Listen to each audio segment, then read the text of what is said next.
Itu Allah ciptakan bagi kalian semuanya, kata Allah. Mereka memiliki bulu-bulu yang akan menghangatkan badan kalian, yang bisa dimanfaatkan dari binatang itu.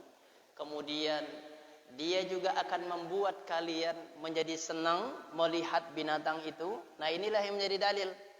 Jadi kalau seekor burung yang kita pelihara itu membuat kita senang, menyenangkan hati, itu sebagian besar ulama membolehkan.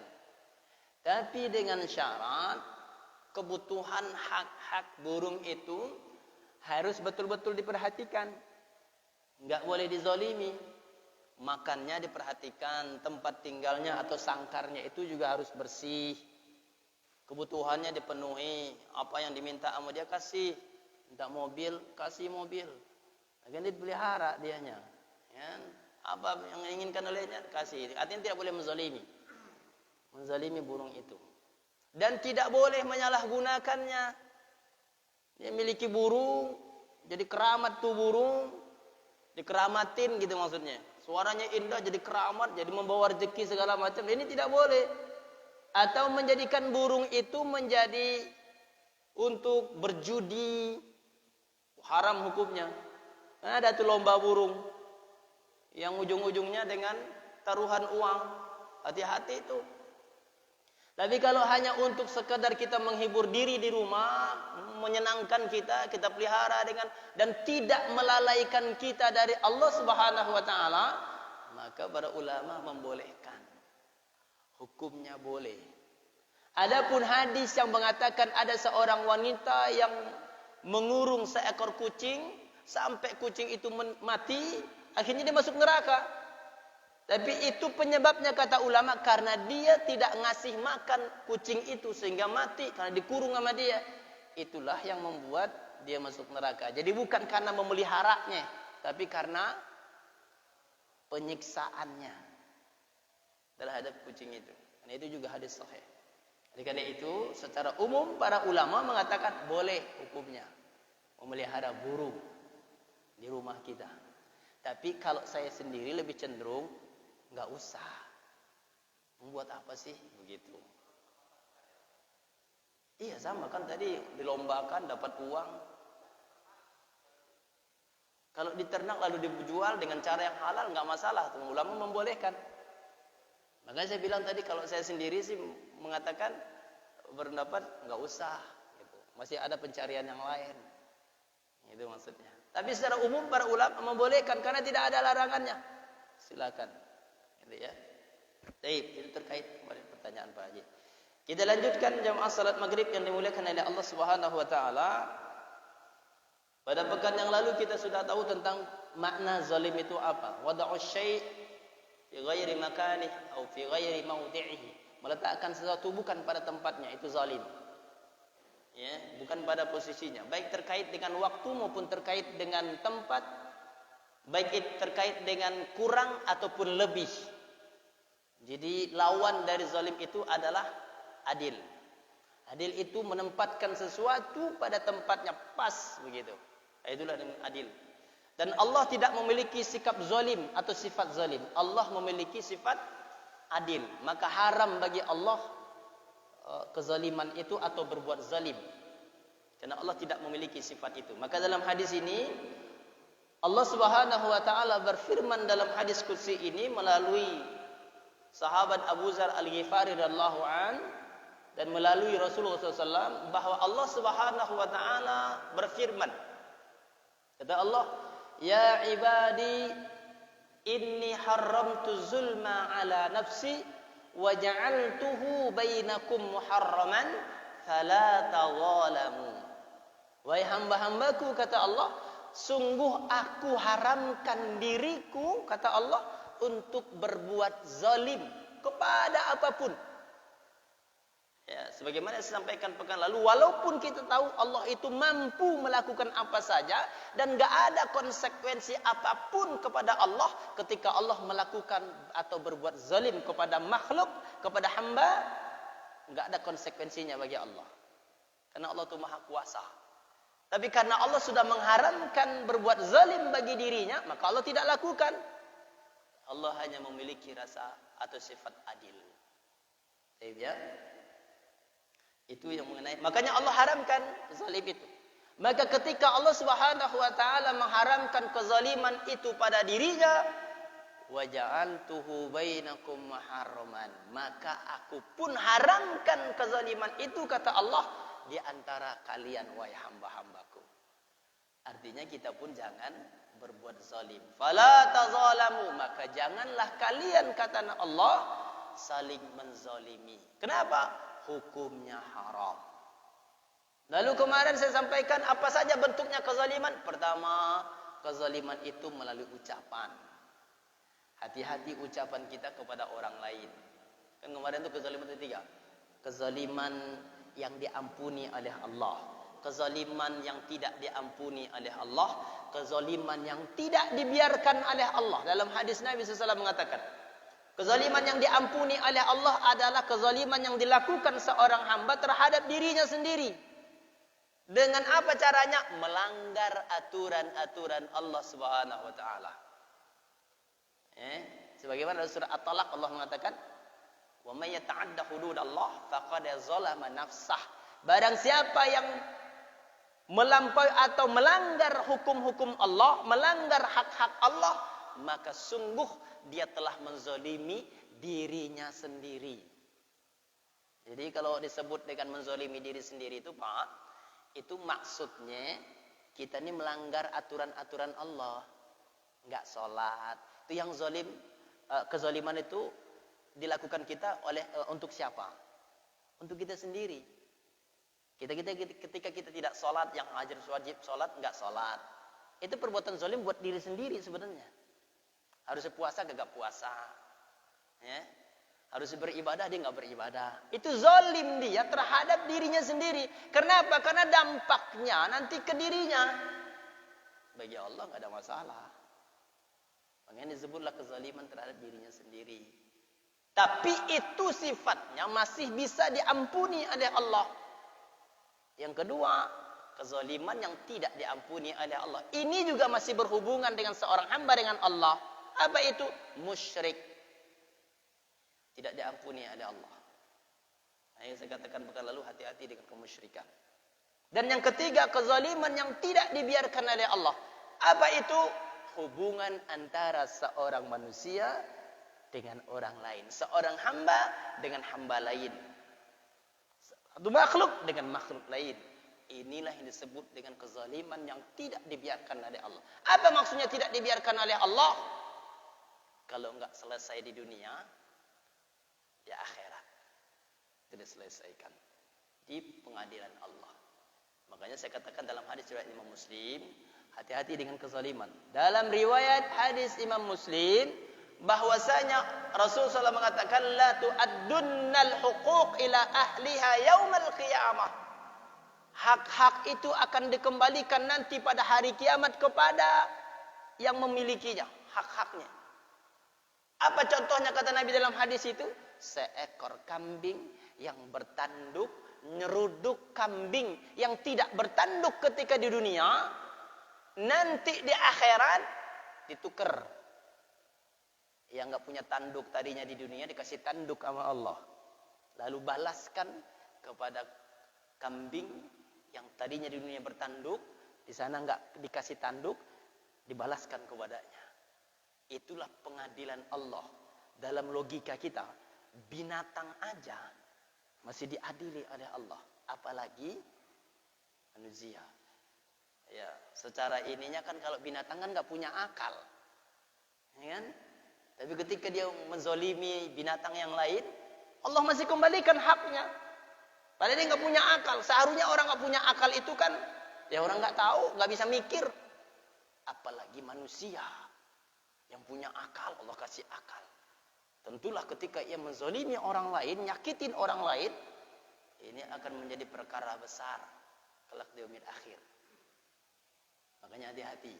Nabi SAW mengatakan, Nabi ingatkan kepada kita. Wa man kanat lahu mazlamatun ila akhihi atau li akhihi an irdihi aw syai'in falyatahalhalhu ya. maka hendaklah ia, kata Nabi SAW, barang siapa yang memiliki perbuatan zalim atau pernah menzalimi saudaranya, apapun bentuknya, au syai'in itu, apapun bentuknya kezaliman itu, kata Nabi SAW, falyatalahallalhu, maka hendaklah ia meminta dihalalkan. Apa itu maksudnya? Meminta maaf. Al-yaum, kata Nabi, saat ini, sebelum dia meninggal. Jadi sebelum meninggal, kata Nabi, selesaikan dulu urusanmu terhadap saudaramu. Itu peringatan Rasulullah kepada kita. Maka oleh karena itu kezaliman mulut kita ini hati-hati. Jangan sampai ucapan kita ini menyinggung perasaan orang.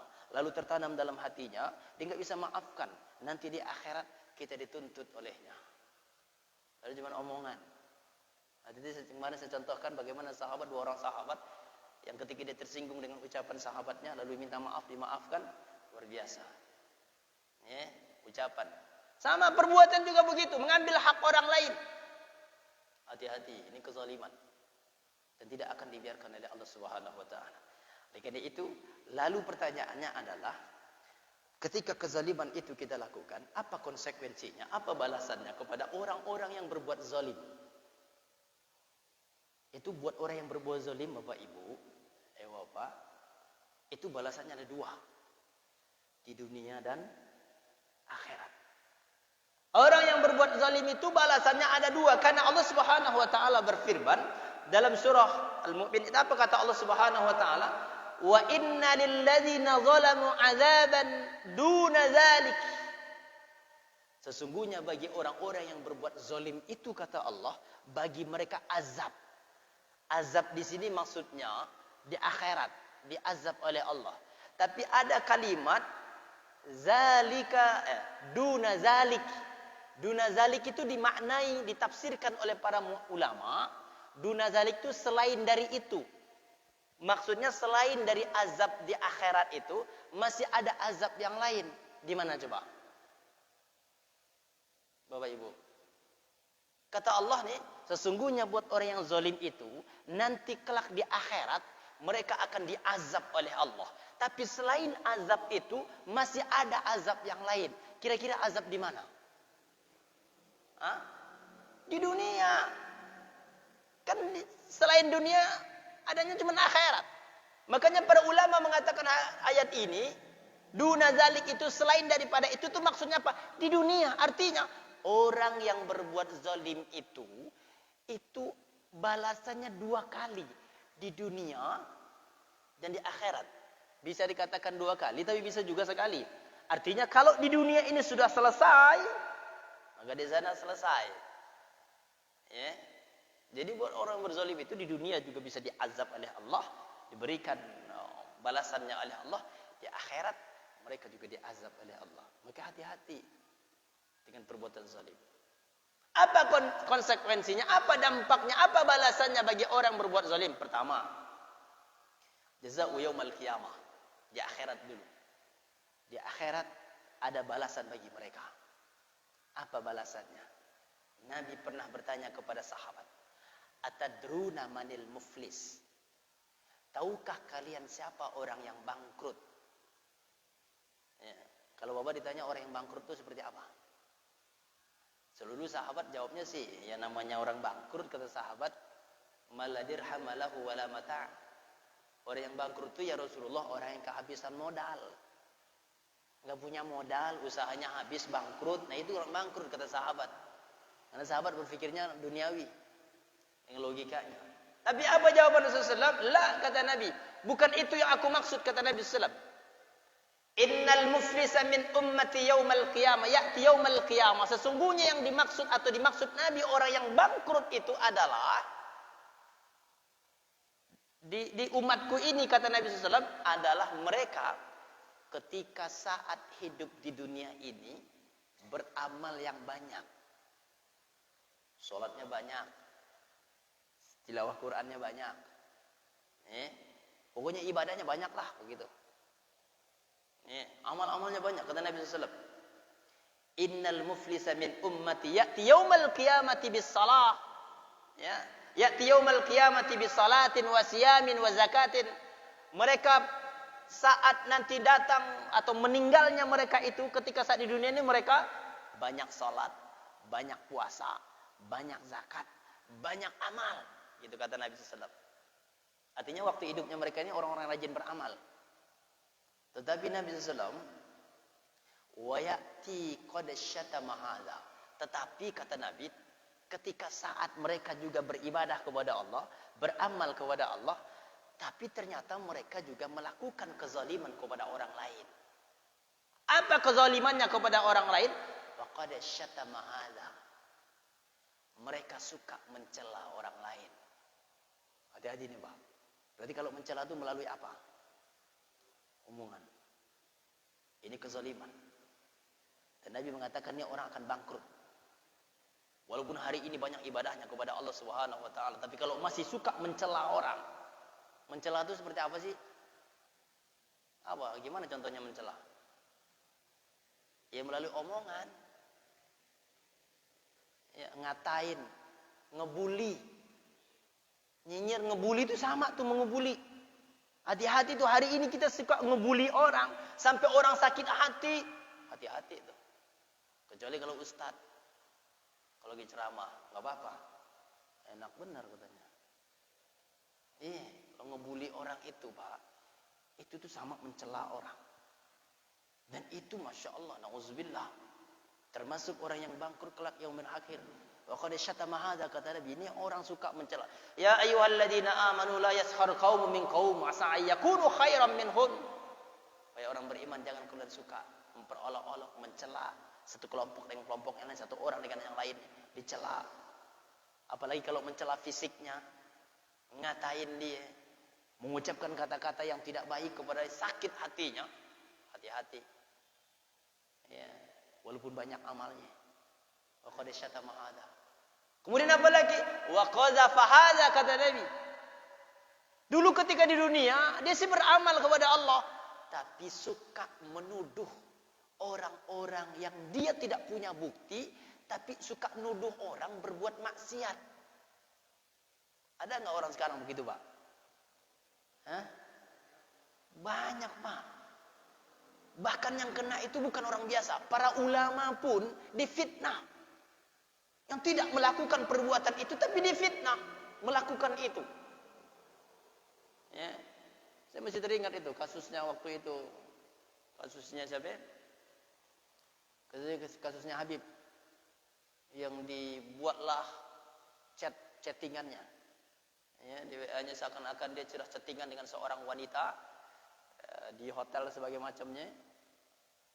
Tapi sekarang kan akhirnya kan tidak terbukti. Tapi nama baik orang sudah hancur. Menuduh orang itu namanya fitnah. Nauzubillah. Hati-hati ini. Termasuk itu juga orang biasa, jangan, hati-hati kita. Jangan suka menuduh orang kalau nggak punya bukti. Bahkan punya bukti pun tidak boleh untuk membeberkan tentang aib orang. Betul tidak, Pak? Nggak boleh. Ya. Kalau menuduh orang berbuat zina, berapa saksinya? Harus ada saksi. Kalau menuduh orang, kita sebenarnya ngelihat kita tapi sendiri ngelihatnya. Di pengadilan nggak bisa, harus ada saksi. Kalau kita doang nggak bisa, walaupun kita lihat nggak bisa. Harus adalah saksi laki-laki satu, kalau perempuan dua. Harus saksi. Makanya kalau melihat orang berzina jangan sendiri, ajak yang lain. Astagfirullah, nauzubillah. Maksudnya buat jadi saksi, bukan rame-rame. Ya. Maksudnya untuk saksi kalau mau ke pengadilan. Saksi. Nah, kalau sendiri nggak bisa. Ya. Harus ada saksi. Apalagi kalau menuduh orang yang tidak melakukan, kita tuduh, kita buat rekayasa, kita buat skenario, menuduh dia padahal tidak berbuat. Nauzubillah. Hati-hati di akhirat. Hari ini kita bisa bebas, ya kan? Bisa tidak kena hukum. Hari ini aman, tapi di akhirat hati-hati. Tidak akan ada aman di akhirat. Keadilan Allah itu maha adil. Faman ya'mal mithqala dzarratin syarran yarah. Sekecil apapun perbuatan buruk yang kau lakukan, pasti ada balasannya. Allah adili itu. Ya, hati-hati. Ya. Termasuk kita di sini, hati-hati menzalimi orang. Orang lagi tidur dikagetin. Hati-hati. Ya. Ketawa. Mas cek, hati-hati mas cek. Enggak, kecuali kalau maksudnya hanya candaan biasa. Tapi setelah itu kita bercanda dengan dia, kita minta enggak masalah. Apalagi kalau dia sudah tahu kita ini orangnya suka canda. Tapi hati-hati jangan kelewatan. Mau keluar masjid, sendalnya diumpetin. Sampai nyari kemana-mana dia. Sampai besok baru dia ngomong, kemarin sendalnya saya umpetin. Wah, itu nggak beres kalau begitu tuh. Zalim atau tidak, Pak? Zalim itu hati-hati itu. Ini hal-hal yang sepele sebenarnya. Hal-hal yang sepele. Termasuk nih, saya ingin sampaikan kepada kita. Saat menggelar itu, sajadah kita itu. Jangan sampai mengganggu orang. Kita gelar punya orang kelipet. Ada tidak?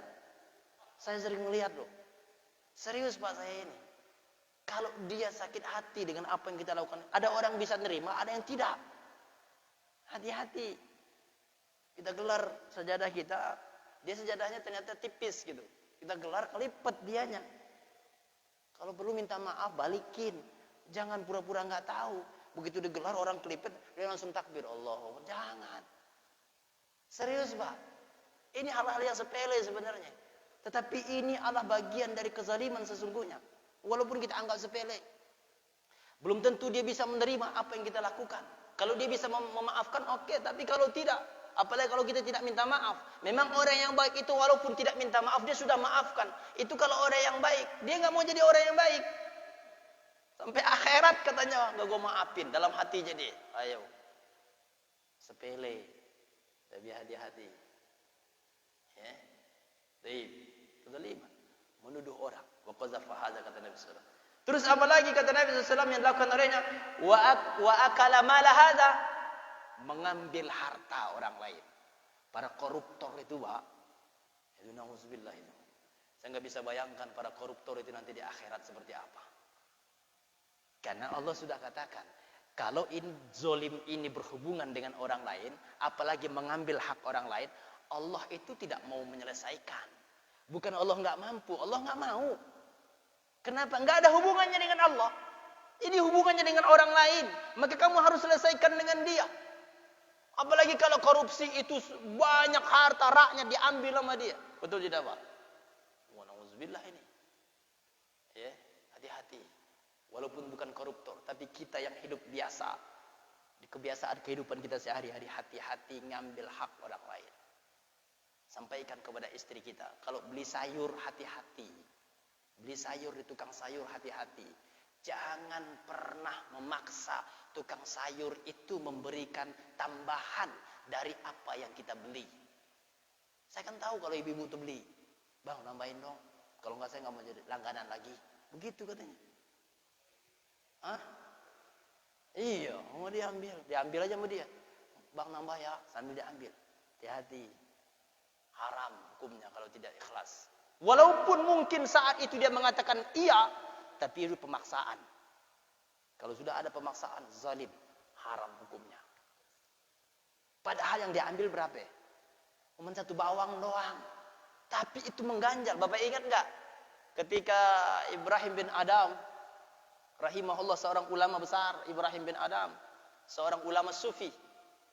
Ketika saat dia memakan sebiji korma, cuma sebiji korma dia makan, tapi berpengaruh terhadap seluruh kehidupannya. Itu pun sebiji korma itu yang dia makan itu. Jadi ceritanya gini, dia selesai melaksanakan haji, mau balik ke Baitul Maqdis, di dekat Masjidil Haram itu ada seorang pedagang kurma. Dibelilah olehnya 1 kilo kurma di situ. Sebelum melakukan perjalanan itu dibelilah 1 kilo kurma. Entah apakah, lalu ketika sudah dibungkus kurma itu, mau dibawa sama dia, dia melihat di bawah timbangan itu ada 1 butir kurma. Setelah dibungkus nih punya dia, lihat di bawah timbangan ada sebutir kurma. Ibrahim bin Adam ketika itu merasa, oh ini kayaknya punya saya nih yang habis ditimbang, begitu mau bungkus jatuh kayaknya. Halal atau tidak? Halal Pak, kalau punya dia. Waktu itu dia menganggapnya nih kayaknya punya saya nih. Mungkin pas bungkus jatuh satu, berarti ini punya saya bayar. Ternyata itu bukan punya dia, hanya sebiji kurma. Bayangin coba, apa yang terjadi kepadanya? Karena dia seorang ulama, seorang tokoh luar biasa dalam agamanya. Kalau Bapak baca biografinya Ibrahim bin Adam itu orang luar biasa suci. Dia terus mengutamakan tentang kesucian hati. Saat dia beribadah di Baitul Maqdis itu, di Masjidil Aqsa, ada khusus tempatnya di situ. Nanti baca kisahnya. Dia mendengarkan orang bercakap-cakap di belakangnya 2 orang. Dan percakapan 2 orang di belakang itu mengenai dirinya. Kata 2 orang yang bercakap di belakangnya dia itu sambil dia beribadah kepada Allah ketika itu, dia dengar suara itu. Apa kata yang satu? Inilah hamba Allah, Ibrahim bin Adam. Doanya, ibadahnya dijabah oleh Allah, dikabul oleh Allah. Kata yang satunya, itu dulu, hari ini sudah tidak. Itu Ibrahim bin Adam tidak ingin tahu siapa yang berbicara di belakang dia 2 orang itu. Tapi dia langsung ingat ketika saat dia makan satu kurma itu. Jangan-jangan karena satu kurma itulah maka ibadah dan doa saya tidak lagi diterima oleh Allah. Dia balik, Pak. Balik ke Masjidil Haram. 3 bulan perjalanan. Habis haji 3 bulan perjalanan jauh Masjidil Aqsa Makkah. Dulu kan pakai onta. Enggak pakai pesawat. Jauh perjalanannya. Sampai di situ, di pedagang kurma itu, begitu dia lihat dulu pedagangnya tua, sekarang sudah ganti yang muda. Pusing dia. Kenapa pusing? Dia meminta dihalalkan 1 biji kurma doang. 1 biji kurma doang diminta dihalalkan. Dia datang ke situ. Dia tanya kepada anak muda itu, "Wahai anak muda, di mana bapak dulu yang jual kurma di sini?" Apa kata dia? Dia sudah meninggal. Kaget dia. Kemana lagi saya harus minta dihalalkan sebiji kurma itu. Lalu ditanya tuh yang jualan, "Kamu siapa?" "Saya anaknya." "Oh, yang sudah. Kalau kamu anak berarti kamu ahli warisnya. Dulu saya pernah beli 1 kilo kurma di sini. Ada 1 biji yang saya dapatkan di bawah timbangan itu. Saya makan. Saya kira punya saya. Ternyata bukan punya saya. Tapi punya bapakmu. Saya minta bagimu. Saya minta kepadamu agar dihalalkan 1 biji kurma itu." Kata dia pedagang anak muda ini, "Oh, saya sih nggak masalah, Pak. Nggak masalah, saya sudah halalkan.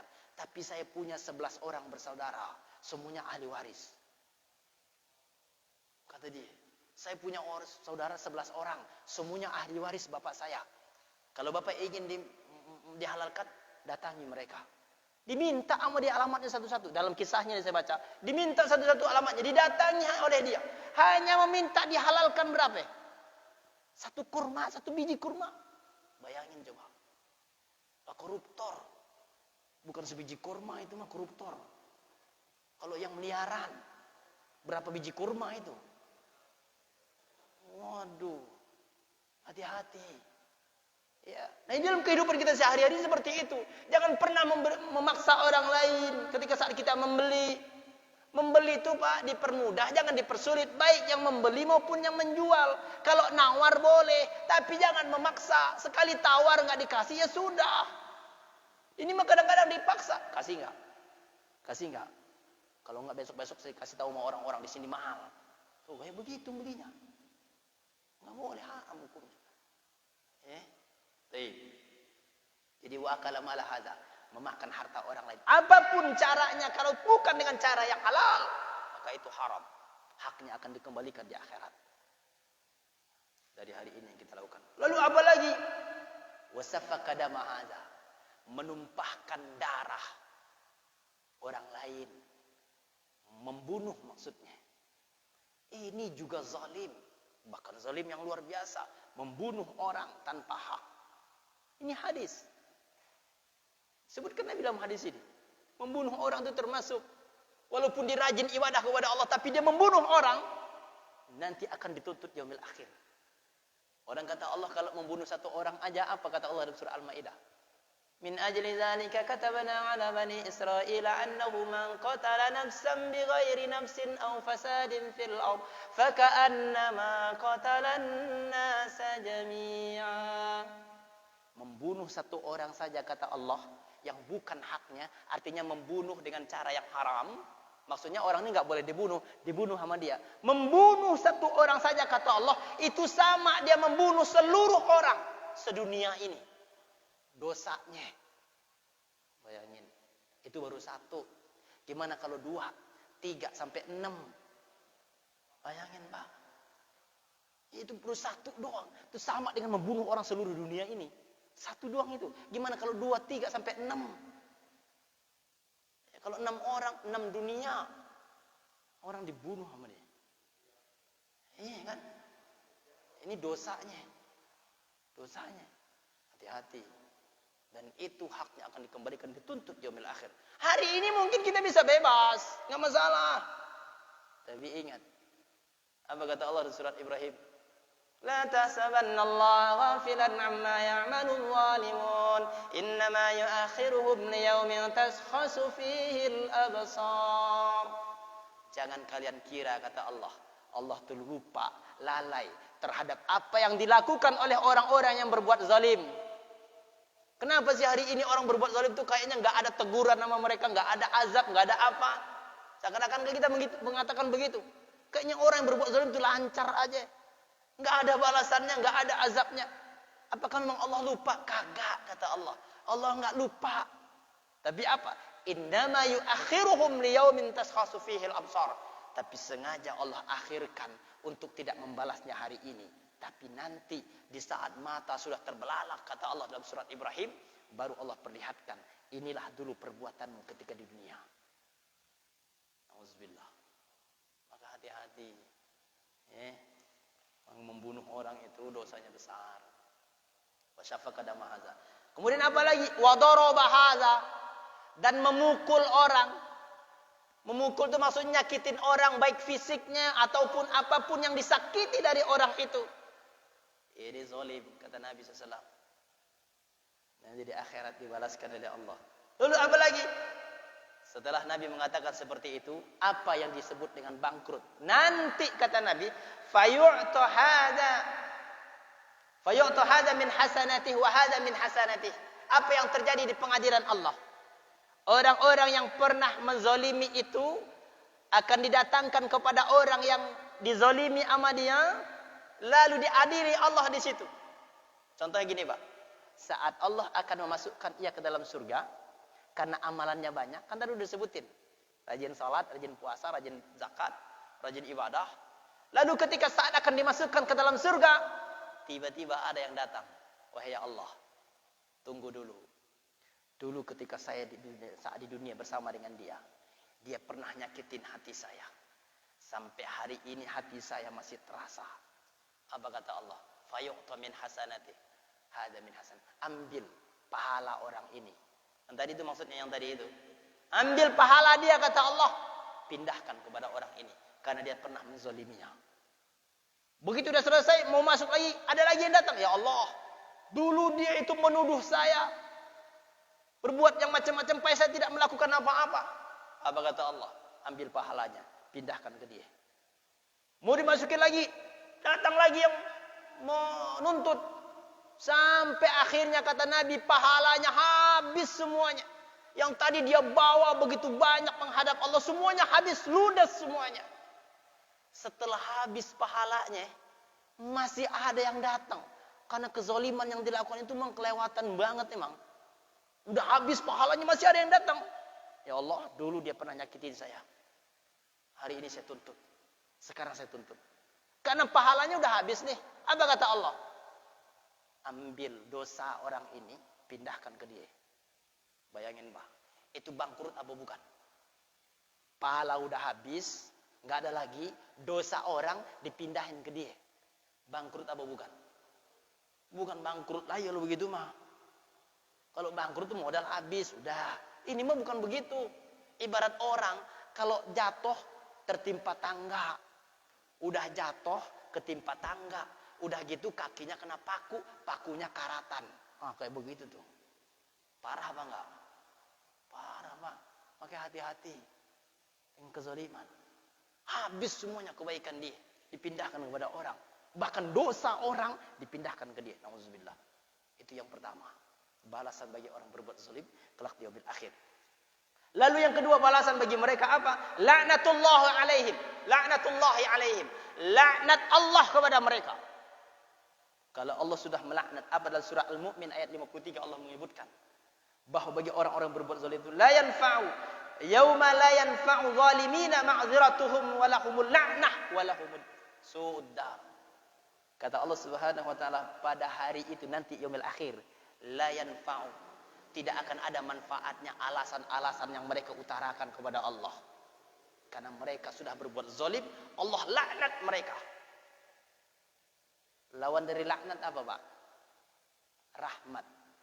Berarti orang yang dilaknat oleh Allah tidak akan mendapatkan rahmat Allah. Sekarang saya tanya sama kita, apa gunanya rahmat Allah? Pak, rahmat Allah itu untuk apa? Hah? Tidak ada yang bisa memasukkan kita ke dalam surga kecuali rahmat Allah. Nah, orang waktu itu tidak lagi dirahmati, justru dilaknat oleh Allah. Masih ada nggak harapan masuk surga? Kagak bakal. Rahmat Allah lah yang bisa masukkan kita dalam surga. Makanya yang namanya rahmat sekarang masuk surga. Ada nggak rahmat sih namanya? Kalau nggak ganti semua nanti rahmat namanya biar masuk surga. Rahmat Allah yang bisa masukkan. Siapa yang mengatakan begitu? Nabi yang ngomong begitu. Lan yadkhulal jannah ahadukum bi amalihi. Tidak ada seorang pun di antara kalian yang masuk surga karena amalannya. Kata Nabi, hadis sahih, riwayat Muslim, Bukhari Muslim. Enggak ada orang masuk surga karena amalnya, kata Nabi. Sampai sahabat nanya kepada Nabi, termasuk engkau wahai Rasulullah, masuk surga bukan karena amalmu, kata Nabi. Iya, termasuk aku, masuk surga bukan karena amalku. Lalu karena apa ya? Illa an yataghammanallahu bi rahmatih wa fadli, kecuali kalau Allah merahmati orang itu, memberikan rahmatnya kepada orang itu, maka aku pun masuk surga karena rahmat Allah. Tapi rahmat Allah itu bisa diraih dengan ibadah. Tapi nggak ada orang masuk surga karena amalnya. Jangan kita sombong, saya setiap malam qiyamul lail, salat tahajud sampai jidat saya hitam saking banyak salat tahajud. Masuk surga pasti? Belum tentu.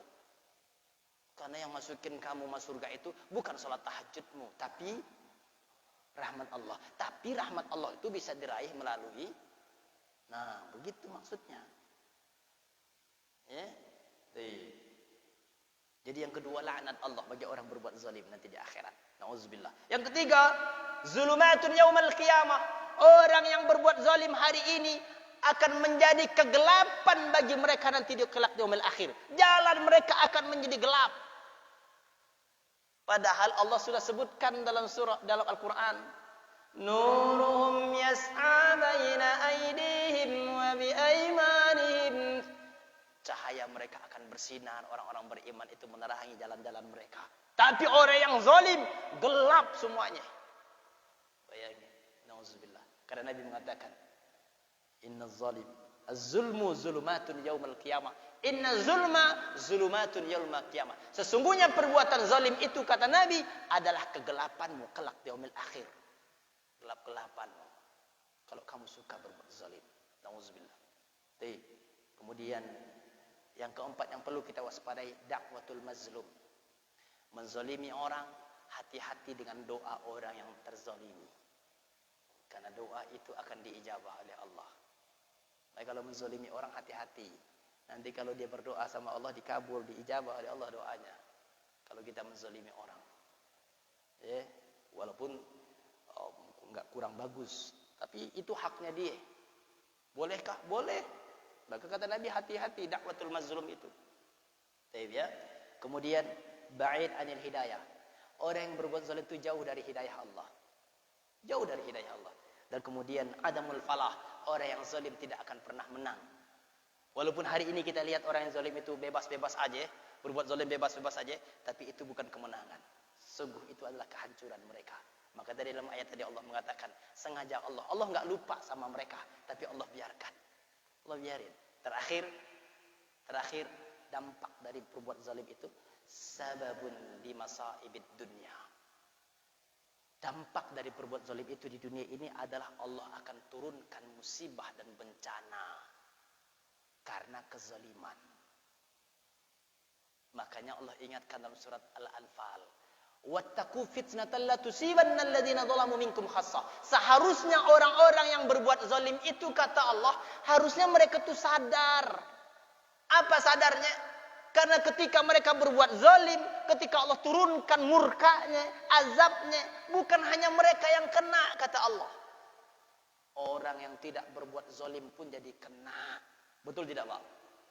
Kalau longsor, itu milih-milih gak longsornya? Agak. Walaupun ada kadang-kadang kita lihat masjid selamat, ada ustadz selamat, itu mah jarang. Yang ada juga semuanya habis. Ya, banjir di sini semuanya musibah. Kira-kira banjirnya nyari rumah, oh ini rumahnya Ustaz Abdurrahman, menghindar dia banjirnya. Ada nggak begitu? Nggak bakal, semua kena. Berapa kali rumah saya kebanjiran? Saya sampai nanya, nih banjir nggak tahu rumah Ustadz apa ya? Saya bilang gitu. Ternyata dia nggak milih-milih, semua jadi. Itulah musibah Allah. Tapi perhitungannya ada di hadapan Allah. Semuanya akan kena. Makanya Allah katakan, harusnya orang berbuat zalim itu tahu diri, kata Allah. Jangan sampai kezaliman mereka itu akan membuat orang lain sengsara. Betapa banyak kata dalam Al-Quran, "Vaka'ayyin min qaryatin ahlaknaha." Betapa banyak negeri di dunia ini, kata Allah, kami hancurkan karena mereka berbuat zalim di dalamnya. Saya khawatir nih Bapak Ibu. Jangan-jangan Allah turunkan musibah ini beruntun ke negeri ini karena mungkin kita banyak berbuat zalim. Ya, saya tidak mau menuduh. Jangan-jangan dari pemerintah sampai rakyat kecil banyak berbuat zalim. Sehingga Allah turunkan musibah ini bertubi-tubi gitu loh maksudnya. Hah? Kenapa? Itu Covid doang. Longsor, gunung meletus, apalagi itu di sini, semuanya di negeri ini. Pesawat jatuh, itu musibah juga. Iya kan? Musibah. Saya siap, tapi saya nggak menuduh juga. Kalau sudah ini sifatnya nasional, saya khawatirnya ini bukan lagi rakyat biasa yang melakukan kezaliman. Sehingga sifatnya musibah ini nasional. Ya, khawatirnya bukan lagi rakyat biasa yang melakukan kezaliman. Nauzubillah sih. Ya, khawatirnya orang-orang yang luar biasa melakukan kezaliman akhirnya juga luar biasa dampaknya, begitu loh maksudnya. Khawatirnya begitu. Mudah-mudahan tidak. Ini musibah ini karena itu. Salah satunya. Lihat dalam surat Ali Imran ayat 112. Nanti Bapak bisa lihat. Bagaimana Allah ketika mengatakan kamu itu akan ditimpakan kehancuran oleh Allah. Kesengsaraan oleh Allah. Kenapa Allah timpakan itu? Zalika bi'annahum kanu yakfuruna bi ayatillah. Karena mereka mengingkari ayat-ayat Allah. Wa yaqtulunal anbiya bighairil haq. Mereka membunuh para nabi-nabi. Kemudian apa lagi? Zalika bi'annahum kanu asau wa kanu bima asau, dan mereka telah berbuat maksiat, kata Allah. Kadzalika bima asau wa kanu ya'tadun, mereka melampaui batas. Surah Ali Imran ayat 112 bisa dilihat. Itulah yang menyebabkan negeri itu dihancurkan, diturunkan azab oleh Allah. Mereka mengingkari ayat Allah, membunuh para nabi, mereka berbuat maksiat, mereka melampaui batas. Azab Allah turun. Alhamdulillah. Mudah-mudahan sih negeri kita enggak begitu insyaallah. Amin. Ada yang mau bertanya silakan. Sebelum azan.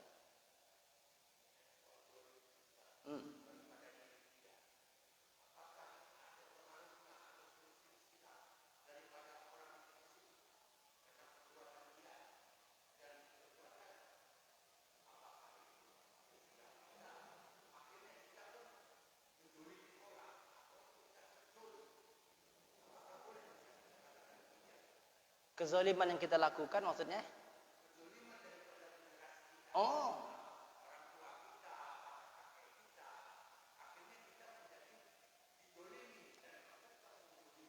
Baik. Jazakallah khair. Dalam Al-Quran Allah Subhanahu wa taala mengatakan memang tidak ada dosa yang diwariskan. Memang tidak ada dosa yang diwariskan. Artinya warisan orang-orang tua dulu kita, tapi kalau perbuatan bisa jadi. Ketika Nabi Ibrahim mengatakan kepada umatnya saat itu, kenapa kalian menyembah patung-patung ini? Apa jawaban mereka? Karena dulu nenek moyang kami memang begini kami dapatkan. Apa kata Nabi Ibrahim? Kamu dan nenek moyangmu yang dulu itu sama, sesat semua, kata Nabi. Artinya apa? Ini orang sama dengan orang dulu. Arti kezaliman hari ini bisa jadi memang pengaruhnya dari kezaliman orang-orang dulu. Dan yang melakukan kezaliman itu juga sebenarnya orang-orang yang berbuat zalim.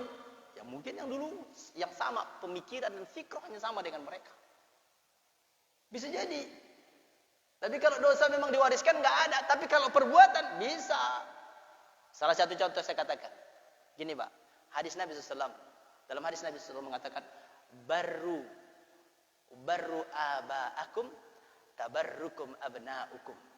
Berbuat baiklah kamu kepada kedua orang tuamu, maka kelak anakmu akan berbuat baik kepadamu.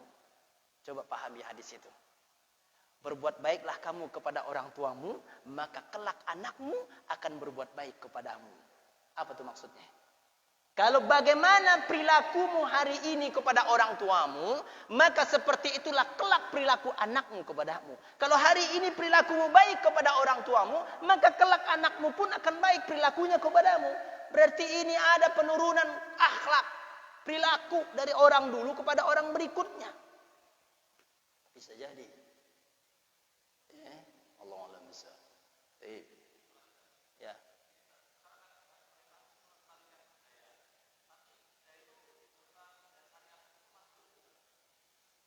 Kenapa?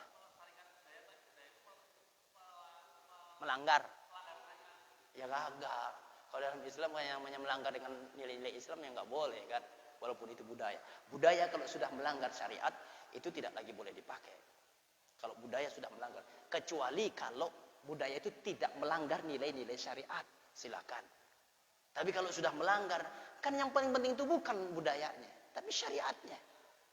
Maka oleh karena itu jangan menyamakan persepsi kita dengan Al-Quran, tapi samakan persepsi, jangan menyamakan Al-Quran dengan persepsi kita, tapi samakan persepsi kita dengan Al-Quran. Begitu harusnya.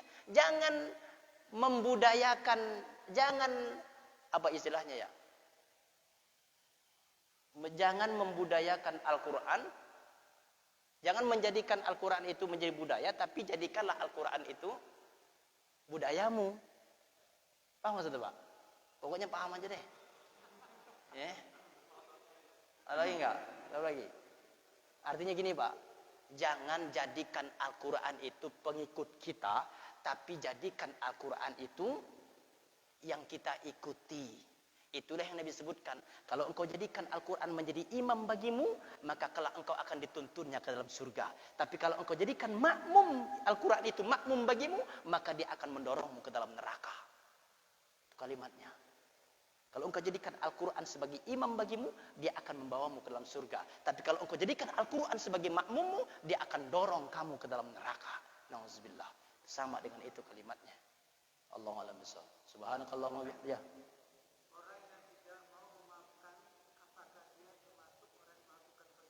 Baik, jazakallah khair. Dalam Al-Quran Allah SWT sudah mengatakan, membalas keburukan dengan keburukan yang sama boleh hukumnya.